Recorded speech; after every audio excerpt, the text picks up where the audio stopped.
الكتاب بعد كتابه أما بعد فأعوذ بالله من الشيطان الرجيم بسم الله الرحمن الرحيم كل من عليها فان ويبقى وجه ربك ذو الجلال والإكرام صدق الله العظيم. قابل صد احترام حضرات علماء کرام، اساتذہ کرام، شیوخ حدیث، مشائخ عظام، برادران اسلام، السلام علیکم ورحمۃ اللہ وبرکاتہ۔ مجھ سے پہلے حضرات نے ولی کامل، عالم بعمل، استاد الکل فی الکل، جامع المعقول والمنقول حضرت مولانا شبیر الحق صاحب کشمیری رحمۃ اللہ علیہ کی حیات مبارکہ کے مختلف پہلوؤں پر روشنی ڈالی۔ یہ دنیا فانی ہے، یہاں جو آیا وہ جانے کے لیے آیا، کسی کو بھی دوام اور بقا نہیں ہے۔ بس کوئی پہلے اور کوئی بعد میں، مگر بقول شاعر کے کچھ ایسے بھی اڑ جائیں گے اس بزم سے جن کو تم ڈھونڈنے نکلو گے مگر پا نہ سکو گے۔ حضرت مولانا شبیر الحق صاحب کشمیری رحمۃ اللہ علیہ کے بارے میں جو کچھ یہاں بیان کیا گیا اس میں کمی تو ہو سکتی ہے، مبالغہ نہیں۔ جو کچھ کہا گیا کہ وہ تدریس پڑھانے کا جنون رکھتے تھے، اس کے دیوانے تھے، میں نے انہیں متعدد بار عرض کیا، خاص طور پہ جب میں دارالحدیث جاتا تھا تو اس وقت وہ نکل رہے ہوتے تھے تو میں بعض اوقات دیکھتا کہ ان کے پاؤں پر زخم ہے، وہاں سے خون بھی رس رہا ہے۔ بعض اوقات بہت مجھے نقاہت، ضعف محسوس ہوتا، طلباء نے ان کو پکڑا ہوا ہوتا تو میں ان سے کہتا کہ آپ چند دن آرام کر لیں، آپ چھٹی کر لیں، کوئی بات نہیں، صحت ہوگی بعد میں پڑھا لینا۔ تو ان کا جواب حال سے اپنے وہ ہوتا تھا کہ میری صحت پڑھانے میں ہے، بستر پر لیٹنے میں نہیں۔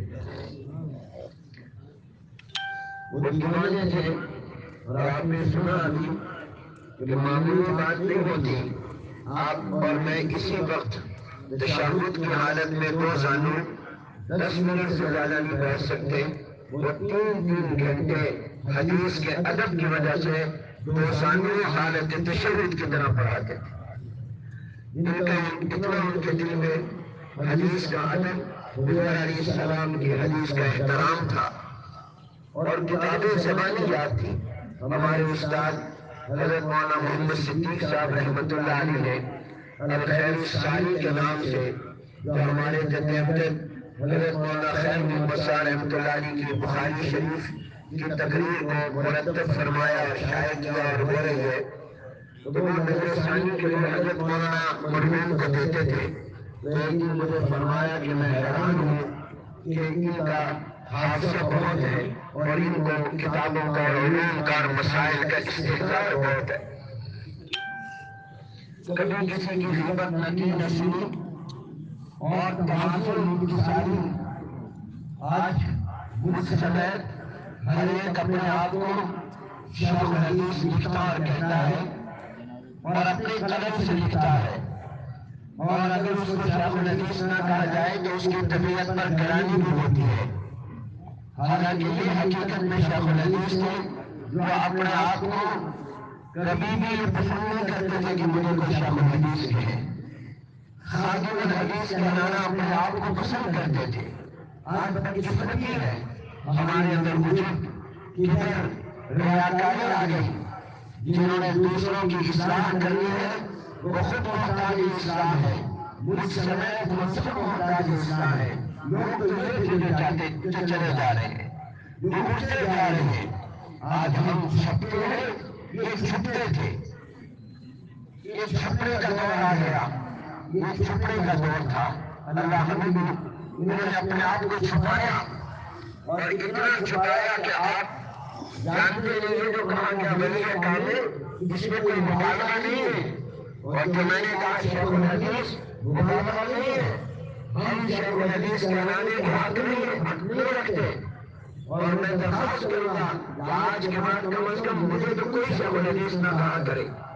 مجھے ڈر لگتا ہے جب کوئی ہمیں شیخ الحدیث کہتا ہے۔ شیخ الحدیث بہت اونچا مقام ہے، بہت اونچا منصب ہے۔ اس کے لیے علم و عمل کا جو معیار چاہیے ہم اس کے قریب سے بھی نہیں گزرے ہیں۔ ہم تو خادم الحدیث بن گئے، وہی بہت ہے۔ یہ تھے جو اپنے آپ کو چھپاتے تھے، اور تماشے ان کی ساری اتنی زیادہ تھی کہ میں ان کی منتیں کرتا، ہاتھ جوڑتا تھا۔ ابھی جب کتابیں ختم ہو رہی تھی، آپ کے پاس مشکوٰۃ جلد اول تھی، تو آخری حدیث چھوڑ دی۔ مجھے کہا حدیث تم پڑھا۔ میں نے کہا میں بالکل نہیں اپنے آپ کو عمل نہیں سمجھتا۔ تقریباً 15 منٹ کے تکرار کے بعد، منتوں کے بعد آمادہ ہوئے۔ میں نے کہا آپ بھی پڑھائیں، آپ بھی آخری حدیث پڑھائیں۔ یہ چلتا پھرتا کتب خانہ تھے۔ اور واقعہ یہ ہے کہ حضرت مولانا شبیر اخ صاحب رحمۃ اللہ علیہ کا ثانیہ ارتحال، یہ ایک خاندان کا، یہ ہمارے عزیز مولوی اظہار اور ان کے بھائیوں اور اس پورے خاندان کا ثانیہ نہیں ہے۔ یہ صرف پاکستان کا اور خیلی مدارس کا نقصان نہیں ہے، بلکہ یہ تمام اہل علم کا نقصان ہے۔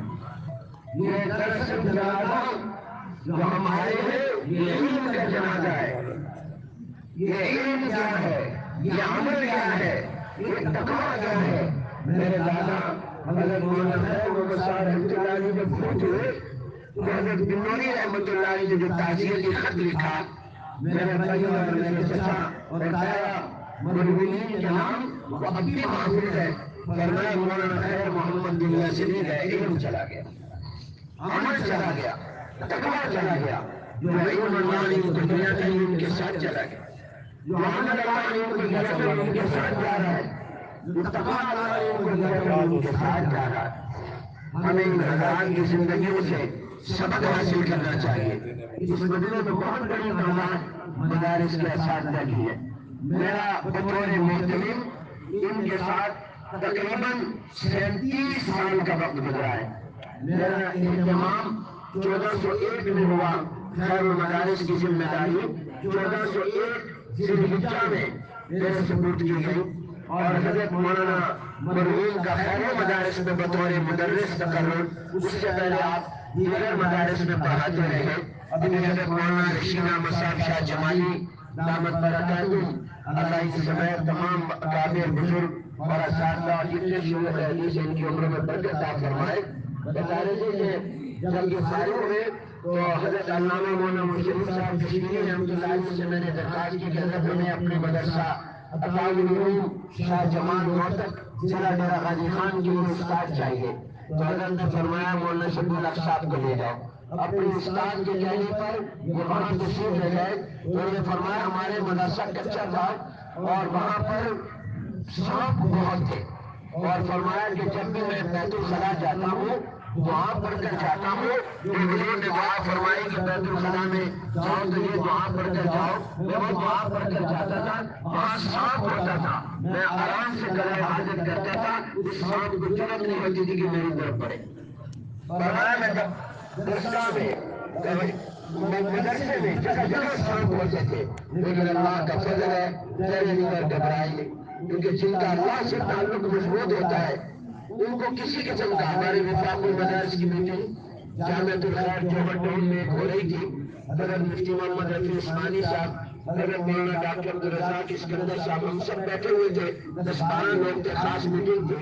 تو اس کمرے میں ایک سانپ مجھے نظر آیا تو میں گھبرایا، تو مجھے ڈاکٹر عبدالرزاق اسکندر صاحب دامت برکاتہم اللہ ان کی عمر میں برکت دے، وفاق المدارس کے صدر ہیں، بلوری ٹاؤن کے محتمم ہیں، تو مجھے کہنے لگے نہیں گھبراؤ نہیں، یہ کچھ نہیں کر سکتا، مومن کو کوئی نقصان نہیں پہنچا سکتا۔ مجھے حیرت ہوئی کہ کیا اللہ نے ان کو توکل عطا کیا، کیا ایمان عطا کیا۔ بالکل وہ پاؤں میں سانپ آ گیا، فرمایا بالکل گھبرانے کی ضرورت نہیں ہے، قرآن کی طاقت زیادہ ہے، آیت الکرسی پڑھ نہیں چلا جائے۔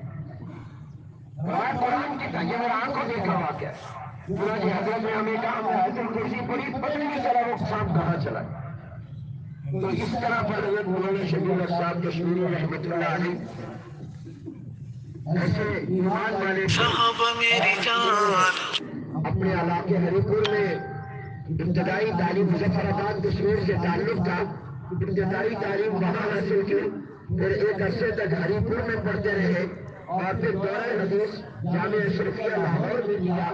اور حضرت مولانا محمد ادریس قادری رحمۃ اللہ علیہ آپ کے استاد تھے، حضرت مولانا موسیٰ خان صاحب رحمۃ اللہ علیہ آپ کے استاد تھے، جن کے اساتذہ سے پڑھا اور پھر دورے کے بعد خیر المدارس میں آ کر فنون کے اسباق جس کو ہم تکمیل کہتے تھے، جس میں منطق اور فلسفہ کی اوپر کی کتابیں ہیں، وہ خیر المدارس میں ایک سال پڑھی حضرت علامہ مولانا محمد شریف صاحب کشمیری رحمۃ اللہ علیہ سے۔ اور آپ کا تقرر خیر المدارس میں جو ہوا وہ حضرت علامہ مولانا محمد شریف صاحب کشمیری رحمۃ اللہ علیہ نے کیا۔ اور میں اگرچہ محتمم ہوتا اور اب بھی ہوں، لیکن نام کا میں اکثر اپنے اساتذہ کے مشورے سے چلتا تھا۔ مجھے حضرت کشمیری صاحب رحمۃ اللہ علیہ نے فرمایا، میں نے مولوی شبیر اللہ کو بلایا ہے اور ان کو خیر المدارس میں رکھنا ہے۔ میں نے کہا حضرت آپ جو حکم فیصلہ فرمائیں گے اسی طرح ہوگا۔ حضرت نے ان کا تقرر کیا اور ہمارے حضرت ہی بڑے تھے، تو میں آج بہت اداس ہوں۔ سارا خیر المدارس اداس ہے اور یہ پورے علمی حلقوں کا نقصان ہے، ہم سب سوگوار ہیں۔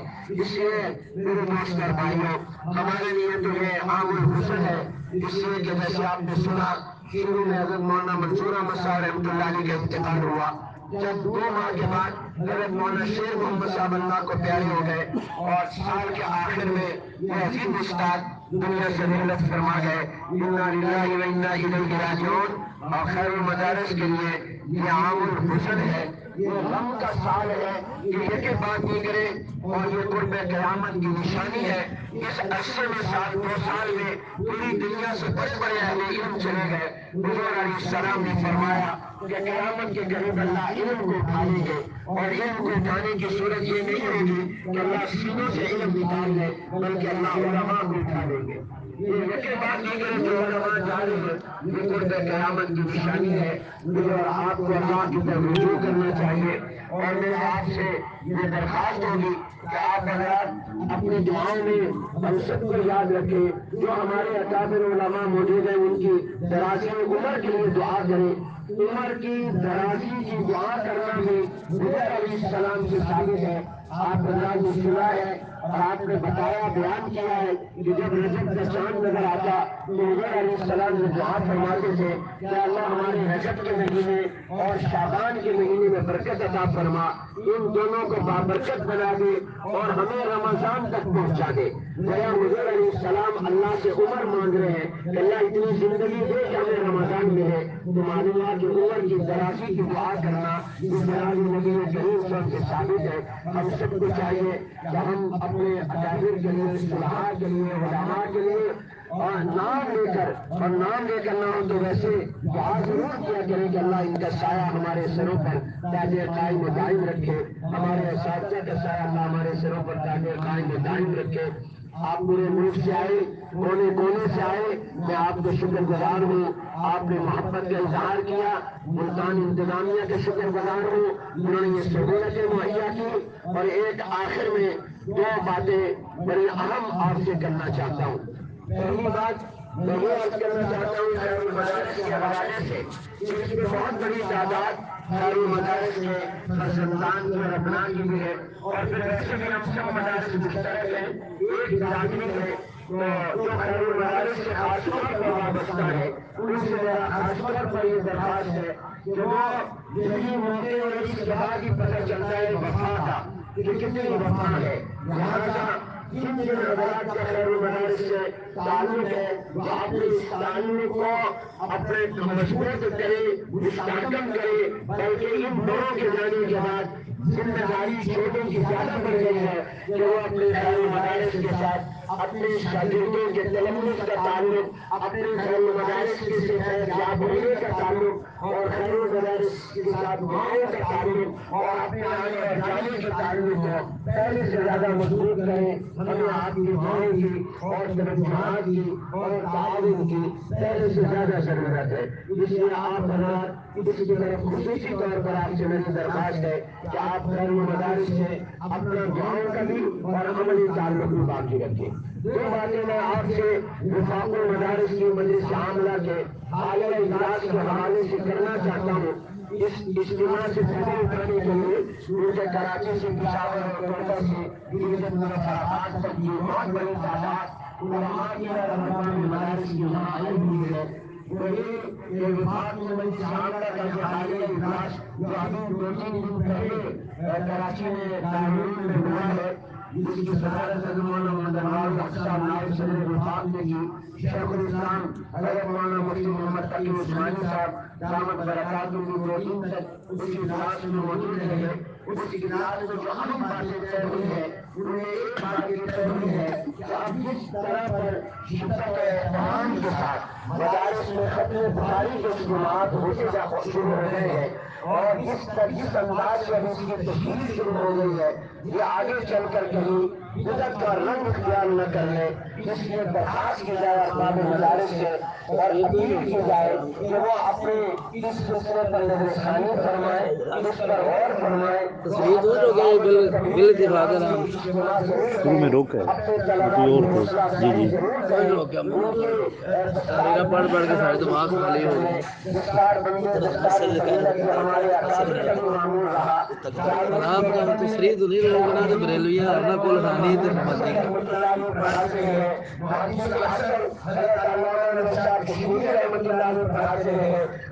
پڑھاتے رہے، شاہ العالم حضرت مولانا سید حسین احمد مدنی رحمۃ اللہ علیہ پڑھاتے رہے، اور کبھی حسین واقعین میں بخاری کے ختم پر اس طرح کے اجتماعات اور اقدامات کیے گئے ہوں جس طرح آج ہمارے ہاں، اور ہمارے حضرات علماء اہل سنت والجماعت کا امتیاز یہ ہے کہ ما انا علیہ واصحابی کی تفسیر ہے اور اسی کی تعلیم ہے۔ ہمیں سنت کا راستہ اختیار کرنا چاہیے، سلف صالحین کا طریقہ اختیار کرنا چاہیے۔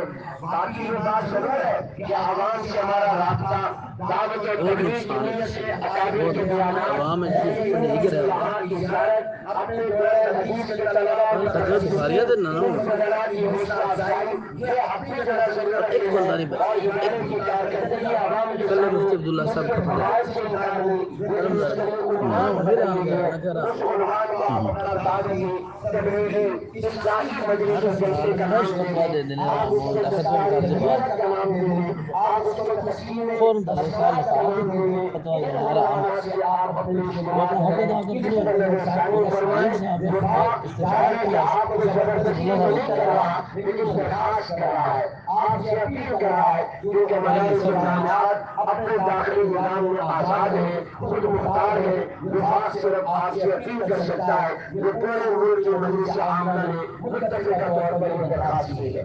دوسری درخواست جو مجلس عاملہ نے کی ہے وہ یہ کہ ہمارے یہاں موبائل بہت غلط استعمال ہونے لگ گیا، اور اس کے استعمال کی بہت کثرت ہو گئی، اور اس کے اندر اب فوٹو اور ویڈیو یہ بہت زیادہ بننے لگے ہیں۔ اس تیزی کے ساتھ یہ موبائل خود ہمارے گھر میں خود پھیلتا جا رہا ہے، اس کو روکنا چاہیے۔ بندے ہی ہمارے کام وہاں مجلس عاملہ میں یہ ڈوڈ بحث کو تو ہے تسی کہ بعض حضرات نے اس کے جواب کا سوال کیا کہ اگر کسی میں تصویر ہو اور کاغذ پر نہ ہو تو وہ تصویر نہیں بلکہ عکس ہے، جبکہ بعض اہل علم اور اہل فتویٰ کو اس رائے سے اختلاف ہے۔ تو وفاق سے مجلس عاملہ میں غور کے بعد یہ بات آئی کہ اگرچہ اس میں بعض جواب کے قائل بھی ہے، لیکن پھر بھی اس کا جواب متفقہ تو نہیں ہے، اختلافی ہے، اور جو خلاف ہو اس میں ہمیں احتیاط کرنی چاہیے، اور احتیاط بچنے میں ہوتی ہے نہ کہ اس کو اختیار کرنے میں۔ اس لیے ہم موبائل کے استعمال کو کم سے کم کریں۔ طلباء کے اندر اور ہمارے متعلقین میں یہ بہت چیز بڑی جا رہی ہے، اس کو روکا جائے، اور اگر آپ یہ چاہتے ہیں کہ آپ کا پیغام دین کا دنیا تک پہنچے وہ ویڈیو کے بجائے آڈیو استعمال کرے. جس طرح پہلے زمانے میں دین کی ہم مکلف نہیں ہے کہ ہم دین کے سوال میں پہنچائیں. ہمیں اپنے آپ کو یہ طریقے کرنے چاہیے. اگر دین میں ہم بنانی یا یہ حوالہ دینا اور یہ سب باتیں بہانہ کہو جیسے مسجد کے ساتھ بہانہ دے چھڑے اللہ کیا اور میں خود اس کے حضرت خانوی رحمۃ اللہ علیہ فرماتے تھے کہ مجھے اپنے اندر جس چیز کی کمی محسوس ہوتی ہے میں اس پر بات کرنا شروع کر دیتا ہوں. چاہے بعد میں ہوگا مجھے پہلے ہوگا کہ یہ اگر اچھی چیز ہے تو میں خود پر عمل کروں گا. تو اس بات کا فائدہ یہ ہوتا ہے کہ میں خود عمل کرنے لگ جاتا ہوں. تو اس لحاظ سے میں اپنے لیے پہلے کرتا ہوں اور اپنے ہدایت کے لیے اور خیر اور باتوں کے لیے بات بھی کر رہا ہوں. یار باڑا کھلا ہندو دے طریقے ہندو دے رسم رکھے جاتے سے حضرت نورانی رحمۃ اللہ علیہ سے کہا گیا آپ ٹیلیویژن پر آئے اسی دورے تک جانے تک باشعور اے کرنا پورے مولوی وہ اسلام کی تبلیغ کے لیے ناجائز راستہ اختیار نہیں کر سکتا. انہوں نے معذرت کر کے انکار کر دیا. تو میں سمجھتا ہوں کہ مجھے اور آپ کو بھی ان چیزوں کی طرف غور کرنا چاہیے.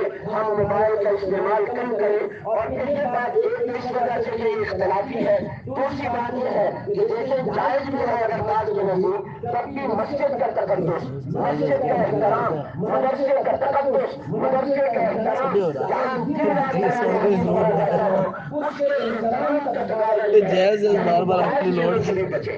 اور مسجد کا احترام اب کتنی بدقسمتی کی بات ہے کہ کھڑا روزہ مبارک پر ہے حضور علیہ السلام کے مبارک شریف پر ہے صلاۃ و سلام پر ہے اور وہاں پہ سیلفی بنا رہا ہے وہاں پر موبائل ہے کر رہا ہے بیت اللہ کا طواف اور اپنی تصویریں بنا رہا ہے بیت اللہ کی چوکھٹ پہ جھکا ہوا ہے اور کہہ رہا ہے میری تصویر کھینچ کے دنیا میں بھیجو. بیت اللہ کے دروازے پر کھڑا ہے اور موبائل سے تصویریں بنا رہا ہے. کیا اس کی طرف اللہ کی طرف ہوگی. تو مسجد اور مدرسہ بنندر مسجد کے ہے یہ اللہ کے قرآن پڑھ جاتا ہے حدیث مبارکہ پڑھی جاتی ہے. لہٰذا میں آپ سے وفاق کا خادم ہونے کی حیثیت سے اس کے پیغام کو آگے پہنچا رہا ہوں. اور مجھے امید ہے جو میرے پیغام مل سکا ایک ساتھی بھی اس کو آگے پہنچائیں گے. اور اس مدرسے میں جو علماء موجود ہیں جو محدثین موجود ہیں جو شیوخ حدیث موجود ہیں جو اساتذہ حدیث موجود ہیں جو محتمین موجود ہیں میں خاص طور پر ان سے درخواست کرتا ہوں کہ وہ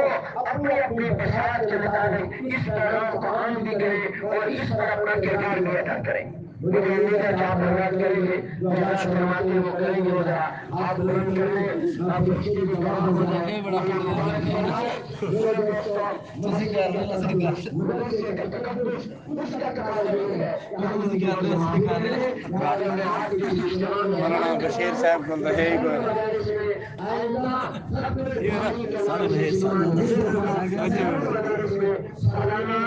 آرام سمجھ کے بڑھنا آرام سمجھ کے اسی کو مکان اللہ اللہ کوئی چھڑنا تو مشکل چھڑ دے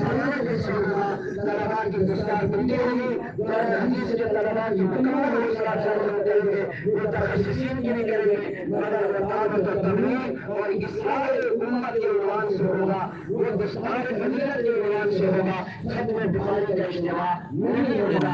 میں آج اس اجتماع میں اعلان کر رہا ہوں. اس کے دور میں میں اپنے تمام رفقا سے کہتا ہوں آج کے بعد کسی پیغام اور پروگرام کی فکر نہیں کرنے کا اعلان کرتا ہوں. اور جو اب تک میں اس پر اللہ سے معافی مانگتا ہوں اور تمام کو معاف کر دیں. اور آج کے بعد ملتا